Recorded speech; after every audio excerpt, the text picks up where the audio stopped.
Hello बच्चों, मैं हरीश मटपाल आप सभी का बहुत बहुत स्वागत करता हूं अपने ज्ञान सागर मटपाल चैनल में। बच्चों, आज की इस वीडियो में मैं आपके लिए लेके आया हूं economics class 12th Indian economy का chapter 4th strategy of industrial growth. तो चैप्टर 4th जो है, जिसका टाइटल है स्ट्रेटजी ऑफ इंडस्ट्रियल ग्रोथ, इसमें हम देखते हैं कि कौन कौन से most important questions CBSE board के द्वारा पूछे जा सकते हैं। पहला क्वेश्चन बनता है इस चैप्टर में कि बताइए इंडियन इकोनॉमी के लिए जो इंडस्ट्रियल सेक्टर है, इंडस्ट्री, वो ज़्यादा इम्पोर्टेंट क्यों है। दूसरा, बताइए इंडस्ट्रियल डेवलपमेंट के लिए पब्लिक सेक्टर का, गवर्नमेंट का क्या रोल है। तीसरा क्वेश्चन बनता है बच्चों कि 1956 में जो इंडस्ट्रियल पॉलिसी या इंडस्ट्रियल पॉलिसी बनी, उसके रिजोल्यूशंस क्या थे। फोर्थ जो है एसएसआई के बारे में, स्मॉल स्केल इंडस्ट्रीज के बारे में। तो सबसे पहले हम बात करेंगे फर्स्ट क्वेश्चंस की। फर्स्ट क्वेश्चंस की बात करने से पहले हम एक चीज़ देखते हैं कि जब हमें आज़ादी मिली उस समय भारत के अंदर जो बड़ी बड़ी इंडस्ट्री हैं, वो एक कॉटन इंडस्ट्री और एक जूट इंडस्ट्री जो है भारत में डेवलप हुई थी। दूसरी भी जो इंडस्ट्री थी, आयरन और स्टील इंडस्ट्रीज, एक जमशेदपुर में और दूसरा जो है कलकत्ता में, ये भी थी। तो बात करते हैं हम लोग यहाँ पे क्वेश्चन नंबर फर्स्ट की, जिसमें हमें बताना है कि जो इंडियन इकोनॉमी है उसके लिए इंडस्ट्री इम्पोर्टेंट क्यों है, उसके महत्व को समझाना है। तो जो इंडस्ट्रियलाइजेशन है वो पूरे भारत के ग्रोथ के लिए ओवरऑल जो है बहुत इंपॉर्टेंट है। किस तरीके से इम्पोर्टेंसी इंडस्ट्री रखती है इंडियन इकोनॉमी के लिए, उसको हम समझते हैं। पहला पॉइंट है गुड्स फॉर कंज्यूमर। बच्चों, इंडस्ट्री क्या करती है कि बहुत सारे गुड्स जो है कंज्यूमर की नीड्स को पूरा करने के लिए बहुत सारे गुड्स प्रोड्यूस करती है, बहुत सारी चीज़ें जो है कंज्यूमर को देती हैं। दूसरा, एम्प्लॉयमेंट। बच्चों, एग्रीकल्चर सेक्टर सभी को जो है रोजगार नहीं दे सकता, तो लोग जो है इंडस्ट्रीज को डेवलपमेंट, अगर इंडस्ट्री डेवलप होगी तो बहुत सारे लोगों को रोजगार मिलेगा। एग्रीकल्चर सेक्टर जो है सभी लोगों को रोजगार नहीं दे सकता, इसलिए एम्प्लॉयमेंट में, रोजगार देने में जो है इंडस्ट्रीज का भी अपना एक इम्पोर्टेंट रोल है। तीसरा पॉइंट है मॉडर्नाइजेशन, आधुनिकरण।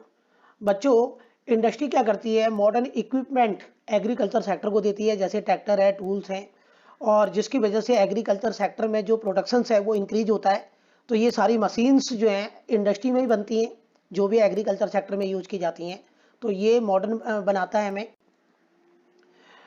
इंडस्ट्री सर्विस को प्रोड्यूस करने में भी हेल्प करती है। बच्चों, यदि इंडस्ट्री नहीं होती तो बस, ट्रेन नहीं होते और हम एक जगह से दूसरी जगह नहीं जा सकते। तो जब भी कोई इंडस्ट्री सर्विस देना चाहती है तो पहले उसे इंडस्ट्री से कोई गुड्स जो है मिलेंगे, तभी वो सर्विस दे पाएगी। जैसे डॉक्टर है, वो ट्रीटमेंट तभी कर पाएगा जब उसके पास इंस्ट्रूमेंट होंगे। बच्चों, बात करेंगे क्वेश्चन नंबर 2 की कि बताइए 50 और 90 के बीच में इंडियन जो इकोनॉमी है उसमें जो इंडस्ट्रियल सिचुएशन है वो कैसी थी। पहला, मिक्स्ड इकोनॉमी का यूज किया जाता था। मिक्स इकोनॉमी जो है इंडियन इकोनॉमी ने अडॉप्ट किया एक ऐसा सिस्टम जिसमें जो एक्टिविटीज होती हैं इकोनॉमिक, वो दोनों सेक्टरों के द्वारा की जाती हैं, प्राइवेट सेक्टर भी और गवर्नमेंट सेक्टर भी। और जो इंडस्ट्रीज होती हैं बहुत सारी, उन्हें दो पार्ट में डिवाइड कर दिया जाता है, private sector and government sector. Second point है small scale industry, SSI. Independence के बाद जो एसएसआई हैं उन्हें बहुत इंपॉर्टेंसी दी गई इंडियन इकोनॉमी के द्वारा, क्योंकि ये जो इंडस्ट्रीज थी ये इन्वेस्टमेंट और एम्प्लॉयमेंट के पर्पज में, के उद्देश्य से बहुत इंपॉर्टेंट थी एसएसआई, इसलिए सरकार ने 50 के बाद इन पे बहुत ज़्यादा इंपॉर्टेंसी दी। लार्ज स्केल इंडस्ट्री, 50 और 90 के बीच में जब 56 में इंडस्ट्रियल पॉलिसी को अडॉप्ट किया गया इंडियन इकोनॉमी के द्वारा, तो बड़े बड़े जो स्केल की इंडस्ट्रीज थी उन्हें भी इंपॉर्टेंसी दी गई और उन्हें भी सेटअप किया गया भारत में। बात करेंगे फोर्थ पॉइंट की, प्रोडक्शन टेक्निक। बच्चों, आज़ादी के बाद 50 और 90 के बीच में भारत में जो टेक्नोलॉजी है उसमें इम्प्रूवमेंट हुआ, जिसकी वजह से इकोनॉमी में, इंडस्ट्रियल सेक्टर में बहुत ज़्यादा उत्पादन हुआ इंडस्ट्रियल गुड्स का। और जो चीज़ें हम पहले आज़ादी के समय या आज़ादी से पहले जो चीज़ें हम विदेशों से खरीदा करते थे, अब बहुत सारी चीज़ों का उत्पादन भारत के अंदर ही, इकोनॉमी के अंदर ही होने लगा। बात करेंगे क्वेश्चन नंबर 3 की। बताइए कि इंडस्ट्रियल डेवलपमेंट में जो पब्लिक सेक्टर है, गवर्नमेंट सेक्टर, उसकी इंपॉर्टेंसी क्या है, उसे समझाइए, उसकी जो नीड्स है उसे समझाइए। बच्चों, प्राइवेट सेक्टर के पास कभी कभी इन्वेस्टमेंट करने के लिए इतना पैसा नहीं होता कि वो इंडस्ट्रीज को डेवलप करने के लिए पैसा लगाए। अभी भी केवल टाटा बिरला जैसे दो ही मतलब बड़ी बड़ी कंपनियां जो है एंटरप्रीनियोर्स हैं, इसलिए प्राइवेट सेक्टर जो है इतना अफोर्ड नहीं कर सकता। इसलिए गवर्नमेंट को आगे आना पड़ता है और गवर्नमेंट सेक्टर की जरूरत होती है इंडस्ट्रीज को डेवलप करने के लिए। Point 2, social welfare. Social welfare का मतलब है किसी चीज का बेनिफिट जो है ज्यादा से ज्यादा लोगों को देना। प्राइवेट सेक्टर उसी चीज में इन्वेस्ट करता है जहां उसे प्रॉफिट हो। इस प्रकार जो कम प्रॉफिट देने वाली इंडस्ट्रीज होती हैं वहां प्राइवेट सेक्टर इन्वेस्टमेंट नहीं करता, वहां गवर्नमेंट आती है और सरकार इन्वेस्टमेंट करती है। तीसरा पॉइंट है डेवलपमेंट, विकास। सरकार हमेशा चाहती है कि ग्रोथ हो और एम्प्लॉयमेंट बढ़े। तो बैलेंस अचीव करने के लिए और ग्रोथ लाने के लिए और देश में रोजगार बढ़ाने के लिए हमें जरूरत है कि सरकार इन्वेस्टमेंट करे। Uses of profit. बच्चों, सरकार जो भी लाभ कमाती है उसको आगे फर्दर इन्वेस्टमेंट करने के लिए यूज करती है। प्राइवेट सेक्टर जो भी प्रॉफिट कमाता है उसे पर्सनल यूज के लिए इस्तेमाल करता है। बात करेंगे क्वेश्चन नंबर 4 की कि बताइए 1956 में जो रिजोल्यूशन बना, नियम बने इंडस्ट्रियल पॉलिसी के लिए, वो क्या थे, उनके बारे में समझाइए। तो सबसे पहले हमें बताना है कि 1956 में जो इंडस्ट्रियल पॉलिसी बनी वो क्या थी। तो बच्चों, अभी तक जो है एक इंडस्ट्रियल पॉलिसी 1948 में बनी, फिर उसके बाद 1956 में, जिसमें सरकार ने कुछ रिजोल्यूशन पास करे, इंडस्ट्रियल पॉलिसी, इंडस्ट्री को रन करने के लिए कुछ रिजोल्यूशन, कुछ नियम बनाए। इससे इंडस्ट्री में काफ़ी ज़्यादा मात्रा में प्रोडक्शन बढ़ा और बहुत लार्ज स्केल की जो इंडस्ट्रीज है वो डेवलप हुई। तो उसको एक एक करके समझते हैं हम लोग उन पॉइंटों को। पहला है क्लासिफिकेशन ऑफ इंडस्ट्रीज, उद्योगों का वर्गीकरण। इस इंडस्ट्रियल पॉलिसी में जितनी भी इंडस्ट्रीज हैं उन्हें डिवाइड किया गया 3 कैटेगरीज में, ए, बी और सी में। कैटेगरी ए में 17 बड़ी बड़ी इंडस्ट्री सरकार ने अपने पास रखी, जिनकी रिस्पॉन्सिबिलिटी सरकार ने ली, जिसमें arms, ammunitions, atomic energy, iron, aircraft, oil, railways, shipping, steel etcetera, ऐसी जो है बड़ी बड़ी इंडस्ट्री सरकार ने 17 अपने पास रखी। और कैटेगरी बी में 12 बड़ी बड़ी इंडस्ट्री को इंक्लूड किया गया। ये जो इंडस्ट्री हैं वो धीरे धीरे प्राइवेट सेक्टर को दी गई। कैटेगरी सी में वो सारी इंडस्ट्रीज को इंक्लूड किया गया जो ए और बी में नहीं आती थी, और वो सब प्राइवेट सेक्टर को दे दिया गया, बट उस पर भी सरकार ने अपना कंट्रोल, अपना नियंत्रण रखा। दूसरा, इंडस्ट्रियल लाइसेंसिंग, औद्योगिक लाइसेंसिंग। इंडस्ट्रियल लाइसेंसिंग जो है इंडिया में इंट्रोड्यूस किया गया। यदि प्राइवेट सेक्टर कोई इंडस्ट्री ओपन करना चाहता है तो उसे सरकार से लाइसेंस लेना पड़ेगा। अगर बेशक कोई भी प्राइवेट सेक्टर अपनी इंडस्ट्री को, अपने बिजनेस को एक्सपेंड करना चाहता है तब भी गवर्नमेंट से परमिशन लेना पड़ता था। इससे गवर्नमेंट को सोशल वेलफेयर में काफ़ी मदद मिली और पूरे देश का एक बैलेंस डेवलपमेंट हुआ, क्योंकि सरकार ने उन्हीं इंडस्ट्री को लाइसेंस दिया जो बैकवर्ड एरियाज में इन्वेस्टमेंट करने को तैयार थे। थर्ड पॉइंट है इंडस्ट्रियल कंसेशन, औद्योगिक रियायतें। गवर्नमेंट जो है फाइनेंशियल हेल्प देती थी प्राइवेट सेक्टर को कि वो बैकवर्ड एरिया में अगर जो है इंडस्ट्री ओपन करना चाहते हैं तो सरकार की तरफ से भी उनको बहुत सारी सब्सिडीज मिलती थी। गवर्नमेंट ने कुछ समय के लिए उनको टैक्स फ्री किया और उन्हें लो कॉस्ट पे इलेक्ट्रिसिटी प्रोवाइड कराई। फोर्थ पॉइंट है फॉरेन कैपिटल, विदेशी निवेश, विदेशी पूंजी। फॉरेन कैपिटल को भी एक्सेप्ट किया गया इंडस्ट्रियल डेवलपमेंट के लिए, बट यह कहा गया कि जो भी इंडस्ट्रीज का मैनेजमेंट है वो इंडियन सिटीजन के हाथ में ही रहेगा।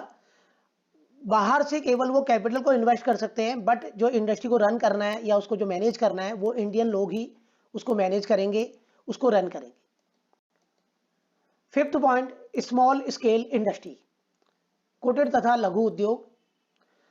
इसमें इस इंडस्ट्रियल पॉलिसी में ये कहा गया कि पूरे भारत में बैलेंस डेवलपमेंट क्रिएट किया जाएगा और जो इकोनॉमी है उसके सभी सेक्टर्स में जो इंडस्ट्रीज हैं वो क्रिएट की जाएंगी।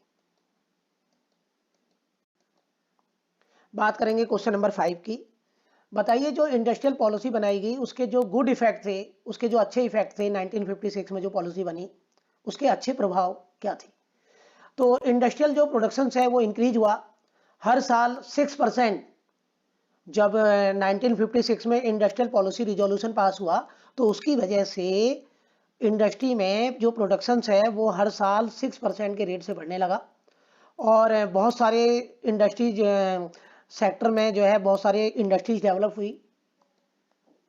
लार्ज स्केल जो इंडस्ट्रीज हैं वो भी डेवलप हुई। 4th पॉइंट, एसएसआई डेवलप हुआ, स्मॉल स्केल इंडस्ट्रीज। बात करेंगे क्वेश्चन नंबर 6 की। बताइए जो 1956 में इंडस्ट्रियल पॉलिसी रिजोल्यूशन बना उसके बैड इफेक्ट क्या थे। करप्शन, क्योंकि ज़्यादातर बड़ी बड़ी इंडस्ट्रियां सरकार ने अपने पास रखी हुई थी तो उनमें करप्शन था।